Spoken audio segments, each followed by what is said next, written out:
भक्ति भक्त भगवंत गुरु चतुर नाम बपु एक, इनके पद बंदन किए नासे विघ्न अनेक। बोले राजा रामचंद्र भगवान की जय।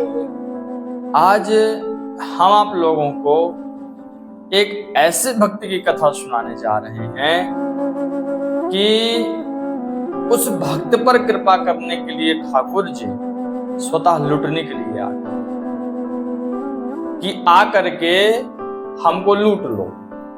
क्या आप लोगों ने कभी ऐसा सुना है कि ठाकुर जी स्वतः लूटने के लिए अपने गर्भगृह से बाहर आ गए, सिर्फ लूटने के लिए, अब भक्ति के ऊपर कृपा कर। इसी पे कथा आती है श्री हरिपाल जी की। हरिपाल जी साधु सेवा में इतने निपुण थे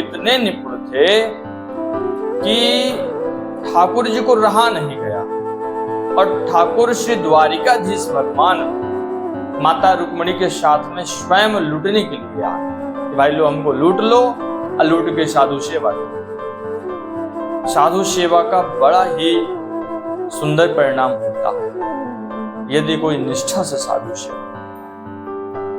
उस समय हरिपाल जी खूब साधु सेवा करते थे, खूब साधु सेवा। महाराज वो इतनी साधु सेवा करते थे कि उनके पास जो धन था तो सब साधु सेवा में लगा दिया और अगल बगल के जो लोग थे पड़ोस वाले, उनसे भी धन ले लेकर साधु सेवा में लगा दिया। जो दुकानें थी राशन की, उनसे भी उधार ले लेकर हजारों रुपए सब साधु सेवा। क्यों? क्योंकि एक बात और थी कि उनकी जो पत्नी थी तो उन्होंने शादी से पहले शर्त भी रखी थी कि यदि आप नित्य साधु सेवा करें तब मैं आपसे शादी करूंगी, वरना मैं आपसे शादी नहीं करूंगी। तो हरिपाल जी ने कहा था कि मैं नित्य साधु सेवा करूंगा, आप चिंतित ना होइए। और उसी में वो पत्नी की प्रेरणा से खूब साधु सेवा कर। अब उनके पास महाराज धन नहीं रहा तो बड़े चिंतित हो गए कि अब हम क्या करें।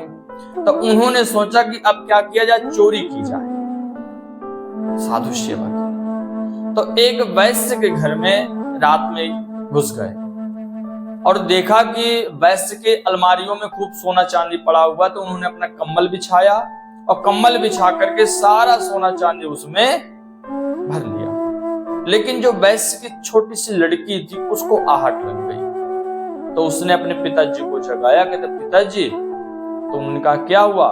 कहते लगता घर में चोर आ गए। तो उन्होंने कहा बिटिया सो जाओ, हमारे गांव में कोई चोर नहीं है, ना किसी ने चोरी की। ये निश्चित रूप से हरिपाल जी होंगे जो साधु सेवा के लिए हमारे यहाँ से धन ले जा रहे हैं, सो जाओ। ये बात हरिपाल जी ने सुनी।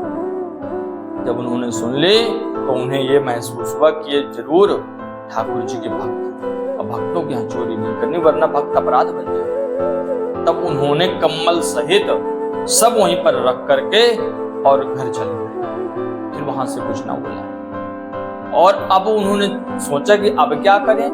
तब उन्होंने सोचा और अब सोच करके अपनी पत्नी को बताया कि अब क्या करें, धन भी नहीं है, साधु सेवा भी करनी है और उधारी भी है, कोई पैसा भी नहीं दे रहा, अब क्या किया जाए।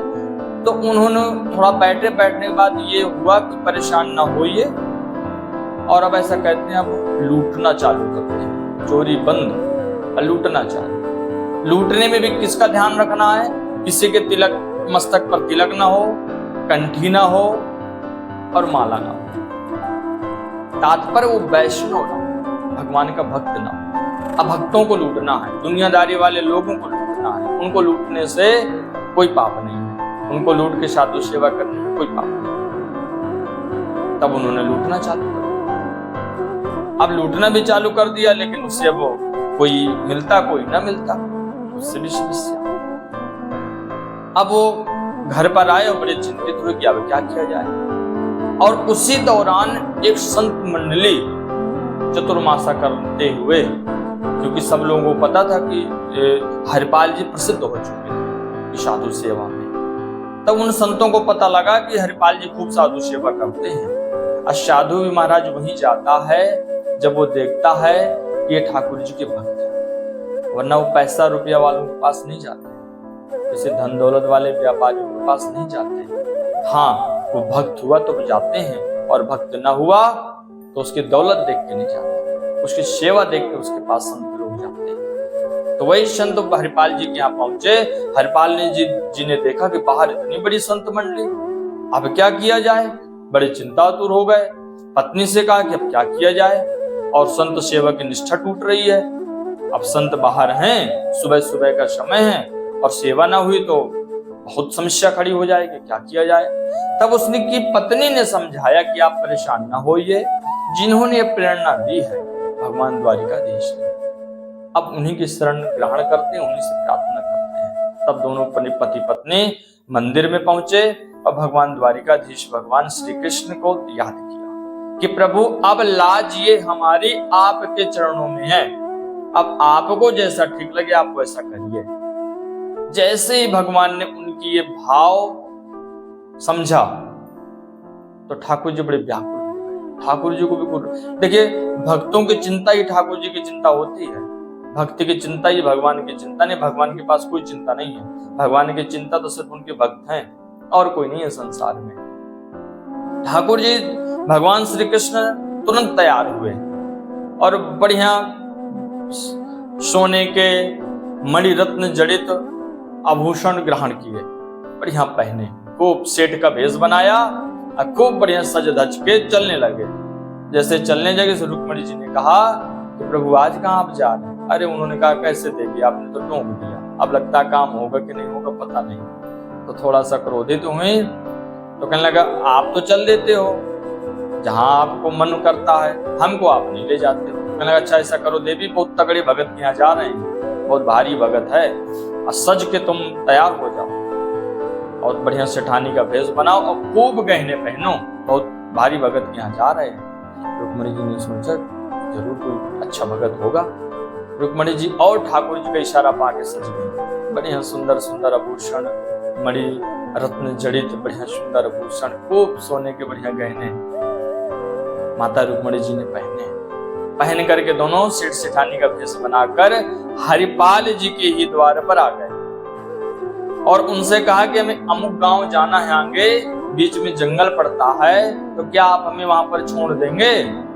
महाराज अंधे को सिर्फ 2 आंखें चाहिए, ऐसे हरिपाल जी को तो ऐसे लोगों की तो आवश्यकता थी कि जो जंगल से जाएं और हमें लूट लें।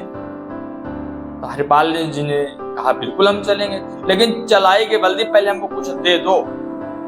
तो ठाकुर जी ने एक चैन निकाली, वो चैन बेच करके पत्नी को पैसा दिया, कहने लगे इनसे बाल भोग करवाओ, राशन पानी मंगवाओ, इनको बाल भोग संतों करो जब तक मैं इनको फिट करके आता हूँ।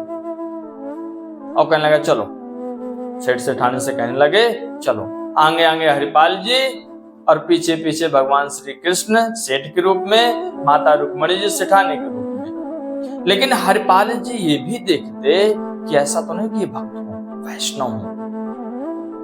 तब वो बार बार पीछे मुड़कर देखते कि ना तो जब मुंह पीछे मुड़कर देखा तो ना तो उनके मस्तक पर तिलक था, ना कंठी थी और ना हाथ में माला था। और चर्चा भी वो आपस में सेठ सेठानी क्या करते, व्यापार की, वाणिज्य की।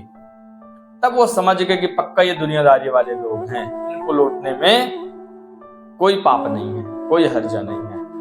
तब जैसे ही वो बीच जंगल में पहुंचे तो निकाली तलवार हरिपाल जी ने, अब भगवान श्री कृष्ण के गर्दन के ऊपर रख दिया और कहते हैं सेठ जी जो जो लिए हो तो सब रख दो, अगर जान बचानी, वरना बेमौत मारे जाओगे आप। तो ठाकुर जी देखो कैसी लीला भगवान की होती है, जिनके एक इशारे से सारे ब्रह्मांड तहस नहस हो जाते हैं, सिर्फ इशारा करने से। जिनको देखकर काल भी डरता है, भगवान थर थर कांपने अपने भगत हरिपाल से। तो ठाकुर जी ने तुरंत अपने जितने आभूषण थे सारे निकाले, कहने लो भाई मारो नहीं हम लोगों को, सारे आभूषण आप ले लो, मारो नहीं हम लोग। और रुक्मिणी जी को भी इशारा भगवान ने किया कि जल्दी से उतार दो। रुक्मणी जी ने भी सारे आभूषण उतार करके नीचे रख दिए। हरिपाल जी ने इकट्ठा किया। हरिपाल जी की नजर रुक्मणी माता पर फिर गई, देखा कि हाथ में एक छल्ला रह गया था। तब वो तलवार लगाते हुए उनकी उंगली मरोड़ दी और कहने लगे छल्ला भी दो, इससे साधु सेवा और हो जाएगी। तब माता रुक्मणी जी को बड़ा क्रोध आया कि देखो कितना मूर्ख है ये सारे गहने हमने इसको दे दिए, एक छल्ला से मेरी उंगली मरोड़ रहा है। माता जी को बड़ा क्रोध आया और जैसे ही श्राप देने के लिए उद्यत हुई, वैसे ही भगवान श्री कृष्ण अपने स्वरूप में आए। स्वरूप में आकर के अपने भक्त हरिपाल को उन्होंने अपने वक्ष स्थल से लगा दिया, अपने सीने से लगा दिया और सीने से लगा करके माता रुक्मणी को ये बताना चाह रहे कि आप श्राप मत दो। अगर आप श्राप दोगे तो ये श्राप मेरे ऊपर ही लगेगा, भक्ति के ऊपर नहीं लगेगा। ये श्राप मैं अपने ऊपर ले लूंगा।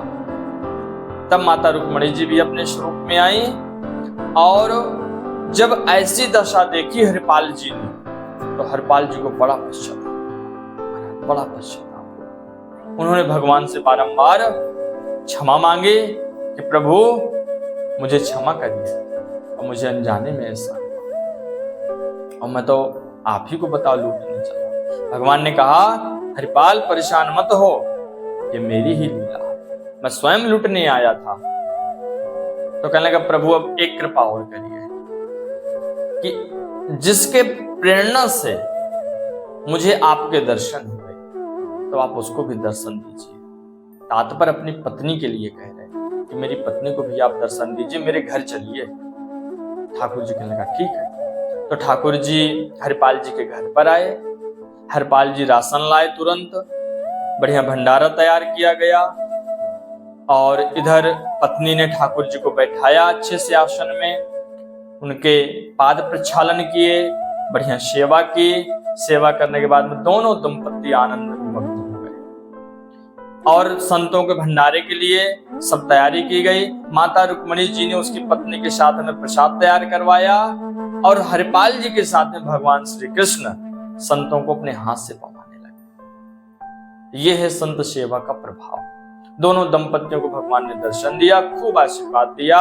उनका शरीर पूरा होने के बाद में दोनों दंपत्ति भगवान द्वारिकाधीश के चरणों में विलीन हो गए। यह है संत सेवा की निष्ठा।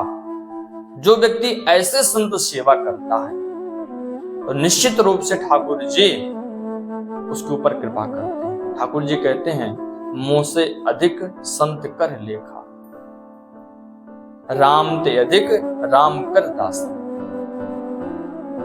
ठाकुर जी कहते हैं मेरे से ज्यादा मेरे भक्त। इसी में आप लोगों ने कल श्रवण किया था अमरीश जी का प्रसंग कि ठाकुर जी ने कहा कि मेरा अपराध तो मैं सहन कर लेता हूं लेकिन भक्तों का मैं अपराध सहन नहीं। तो महाराज हम इस भगत के चरित्र से प्रेरणा लें कि बड़े ही निश्चल भाव से बिना स्वार्थ से खूब संतों की सेवा, खूब संतों की सेवा करें। जो जितना संत सेवा करता है अच्छे निर्मल भाव से तो निश्चित रूप से जैसे हरिपाल जी के ऊपर भगवान ने कृपा की ऐसे ही भगवान अपने भक्तों के ऊपर कृपा करते हैं। बोलिए द्वारिकाधीश भगवान की जय।